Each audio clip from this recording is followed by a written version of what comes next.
Ang kasaysayan ng isang produktong pangkusina ay hindi lamang umiikot sa simpleng paggawa at pagbebenta nito. Kalakip nito ang mas malawak na salaysay ng ekonomiya, kultura at identidad ng bansang tumangkilik dito. Isa sa mga pinakakilalang halimbawa sa Pilipinas ay ang Star Margarine, isang produktong matagal ng bahagi ng hapagkainan ng maraming Pilipino. Sa likod ng simpleng dilaw na palaman na madalas ipinapahid sa tinapay, nakatago ang isang makulay at masalimuot na kasaysayan na nagsimula sa pandaigdigang industriya ng pagkain at umusbong sa lokal na merkado sa pamamagitan ng estratehikong pamamahala, agresibong marketing at pag-angkop sa panlasang Pilipino. Ang Star Margarine ay pagmamayari ng San Miguel Corporation, isa sa pinakamalaking kumpanya sa Pilipinas na itinatag noong 1890 bilang isang brewery sa ilalim ng pangalang La Fábrica de Cerveza San Miguel. Ang korporasyong ito ay lumawak sa iba't ibang industriya kabilang ang pagkain, inumin, enerhiya at infrastruktura.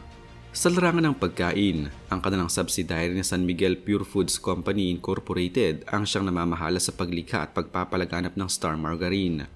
Ang pagpasok ng San Miguel sa industriya ng pagkain ay hindi isang biglaang desisyon, kundi bunga ng maingat na pagsusuri sa pangailangan ng merkado at sa desisyong naistahakin ng kumpanya matapos ang ikalawang digmaang pandaigdig. Sa panahong iyon, kinikilala na ng pamunuan ng kumpanya na hindi sapat na umasa lamang sa industriya ng inumin kaya't sinimulan nilang palawakin ang kanilang operasyon upang masaklaw ang mas malawak na sektor ng ekonomiya.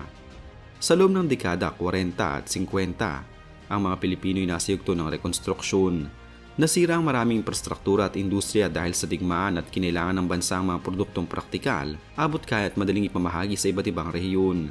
Dito pumasok ang estratehikong pagbuo ng mga produktong pagkain na hindi lamang tumutugon sa gutom, kundi pati sa kakayahan ng karaniwang mamamayan na bumili. Sa kontekstong ito, isinilang ang Star Margarine, isang produktong hindi lamang simpleng alternatibo sa mantikilya, kundi isang simbolo ng bagong yugto ng industrialisasyon ng pagkain sa bansa. Nagsimula ang Star Margarine noong dekada 50, sa panahong ang Pilipinas ay unti-unting bumabangon mula sa epekto ng digmaan. Ang ekonomiya ay nagsisimula ng lumakas, ngunit nananatiling limitado ang kakayahan ng maraming pamilya na bumili ng mga imported o mamahaling produktong tulad ng mantikilya. Sa ganitong sitwasyon, nakita ng San Miguel ang isang malinaw na oportunidad, ang paglikha ng produktong kayang punan ang puwang sa merkado, isang alternatibong mura ngunit hindi sinasakripisyo ang lasa at kalidad. Ang margarine na pangunahing gawa sa vegetable oils ay may mga katangiang angkop sa ganitong layunin. Una, mas mura ang produksyon nito kumpara sa mantikilya na nangangailangan ng gatas bilang pangunahing sangkap. Ikalawa, mas matagal itong masira kaya't mas angkop ito sa isang bansang may tropical na klima tulad ng Pilipinas kung saan ang refrigeration ay hindi pa laganap noong panahong iyon. Ikatlo, mas madali itong ipamahagi sa iba't ibang bahagi ng bansa kabilang mga probinsya na may limitadong akses sa modernong pasilidad. Ang paggawa ng margarine ay hindi imbensyon ng Pilipinas. Nagsimula ito sa Europa noong ika-19 na siglo, partikular sa Pransya, bilang tugon sa pangailangan ng murang kapalit ng mantikilya. Noong 1869, si Hippolyte Megy-Morris ay nag-imbento ng unang bersyon ng margarine bilang sagot sa hamon ni Emperor Napoleon III na makahanap ng alternatibong pagkain para sa hukbo at mahihirap na mamamayan. Mula sa imbensyong ito, kumalat ang produksyon ng margarine sa iba't ibang bahagi ng mundo at kalaunan ay umabot sa Asya kabilang ang Pilipinas. Gayunpaman, ang sibleng pag-angkat ng ideya ay hindi sapat upang magtagumpay ang isang produkto sa lokal na merkado. Ang tunay na naging susi sa tagumpay ng Star Margarine ay ang kakayahan nitong umangkop sa panlasang Pilipino. Hindi lamang ito basta ginaya mula sa mga western na bersyon ng margarine. Ito ay muling binuo upang tumugma sa lokal na kultura ng pagkain. Ang lasa nito ay mas malinamnam at may bahagyang tamis, isang katanging akma sa panlasa ng maraming Pilipino na mahilig sa kombinasyon ng alat at tamis. Ang ganitong uri ng pag-aangkop ay makikita sa paraan ng paggamit ng Star Margarine sa pang-araw-araw na buhay. Hindi ito limitado sa pagiging palaman ng tinapay.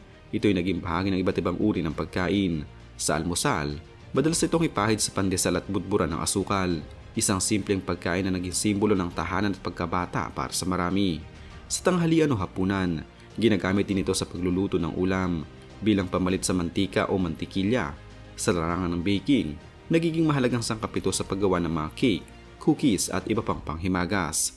Ang ganitong versatility hindi aksidente kundi resulta ng maingat na pag-aaral sa consumer behavior. Naunawaan ng San Miguel na ang tagumpay ng isang produktong pagkain ay nakasalalay hindi lamang sa lasa, kundi sa kakayahan nitong maging bahagi ng iba't ibang aspeto ng pagkain. Sa pamamagitan ng pagpapakita ng iba't ibang paraan ng paggamit ng Star Margarine sa kanilang mga patalastas, nagawa nilang palawakin ang papel nito sa kusina ng Pilipino. Mahalaga ring banggitin ang papel ng distribusyon ng paglaganap ng produkto. Ang San Miguel ay may malawak na network ng distribusyon na kanilang nabuo mula pa sa kanilang negosyo ng inumin. Ang network na ito ang naging daan upang mabilis na maipakalat ang Star Margarine sa iba't ibang bahagi ng bansa, mula sa mga urban center hanggang sa mga malalayong baryo. Dahil dito, naging accessible ang produkto sa iba't ibang antas ng lipunan. Hindi rin may kakailangang epekto ng packaging at branding sa tagumpay ng Star Margarine. Ang pagpili ng pangalan na Star ay may implikasyon ng kalidad at pagiging nangunguna. Ang disenyo ng packaging na may matingkad na kulay at simpleng layout ay madaling makilala kahit sa maliliit na tindahan. Sa isang merkado na puno ng iba't ibang produkto, ang ganitong uri ng visual identity ay mahalaga upang mapanatili sa isipan ng mamimili. Sa paglipas ng panahon, patuloy na nag-evolve ang Star Margarine upang makasabay sa pagbabago ng merkado. Nagpakilala ito ng iba't ibang variants, kabilang ang mga flavored margarine tulad ng garlic at cheese, chocolate at iba pa na nagbibigay ng bagong option sa mga mamimili. Ang ganitong innovation ay nagpapakita ng kakayahan ng brand na hindi lamang umasa sa nakasanayang formula kundi patuloy na maghanap ng paraan upang manatiling relevant.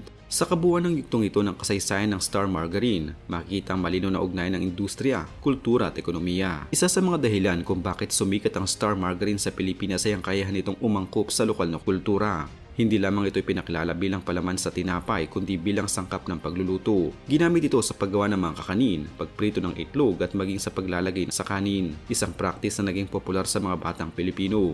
Ang versatility ng produkto ang nagbigay dito ng edge laban sa mga kompetensya. Sa larangan ng sports, partikular sa Philippine Basketball Association o PBA, nagkaroon din ng koneksyon ng Star Margarine. Bagamat hindi direktang pangalan ng koponan ng Star Margarine, ang San Miguel Corporation ay kilala sa pagmamay-ari ng ilang PBA teams, kabilang ang San Miguel Beermen, Barangay Ginebra at Magnolia Hot Shots. Ang Magnolia Hot Shots na dating kilala bilang Pure Food franchise ay may koneksyon sa food division ng San Miguel kung saan kabilang Star Margarine. Noong 2017, ang koponan ay tinawag na Star Hot Shots sa loob ng isang season bilang bahagi ng rebranding ng kumpanya.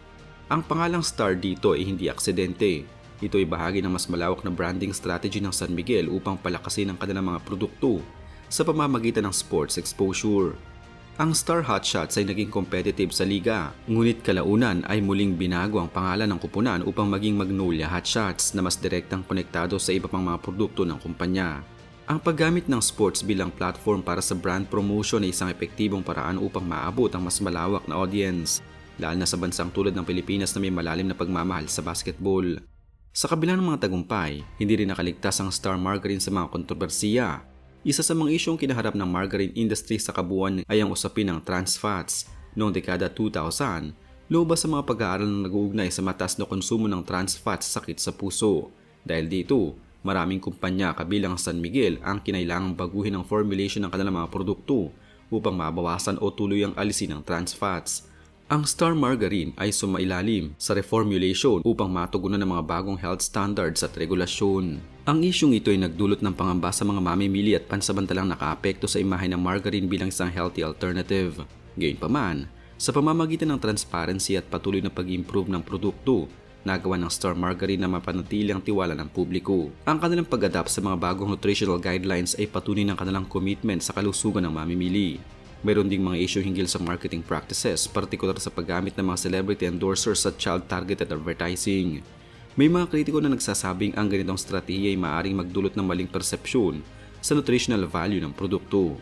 Sa kasulukuyan, ang Star Margarine ay nananatiling isa sa mga nangungunang margarine brand sa Pilipinas, sa kabila ng mga pagdami ng imported na produkto at health-conscious alternatives tulad ng olive oil, spreads at plant-based butters. Nananatili itong popular dahil sa affordability at familiarity. Ang brand loyalty na nabuo sa loob ng ilang dekada ay mahirap tapatan ng mga bagong entrant sa merkado. Ang distribution ng Star Margarine ay malawak mula sa malalaking supermarket hanggang sa mga maliliit na sari-sari store sa mga probinsya. Ang accessibility nito ang isa sa mga dahilan kung bakit patuloy itong tinatangkilik. Hindi rin nawawala ang kanilang presensya sa media, bagamat mas modern na ang kanilang approach, kabilang ang paggamit ng digital platforms at social media. Alam niyo ba na ang Star Margarine ay isa sa mga unang margarine brand sa Pilipinas na nagpakilala ng flavored variants tulad ng garlic at cheese upang mas mapalawak ang kanilang market. Isa rin ito sa mga produktong madalas gamitin sa baking competitions at cooking shows sa telebisyon na lalong nagpatibay sa reputasyon nito bilang versatile ingredient. Sa paglipas ng panahon, ang Star Margarine ay hindi lamang nanatiling isang produkto, ito'y naging simbolo ng praktikalidad, adaptability at lokal na identidad. Ang kakayahan nitong makisabay sa pagbabago ng panahon, mula sa tradisyon ng marketing hanggang sa modernong digital strategies, mula sa original formulation hanggang sa health-conscious variants ang nagpapanatili sa kanya sa tuktok na merkado. Ang kasaysayan ng Star Margarine ay isang malinaw na halimbawa kung paano ang isang simpleng produkto ay maaaring maging bahagi ng mas malawak na naratibo ng isang bansa. Mula sa pinagmulan nito bilang alternatibo sa mantikilya hanggang sa pagiging staple sa hapag ng Pilipino, ipinapakita nito ang kahalagahan ng innovation, cultural relevance at strategic branding. Sa kabila ng mga hamon at kontrobersiya, nananatili itong matatag, isang patunay sa lakas ng isang brand na marunong makinig, umangkop at magpatuloy.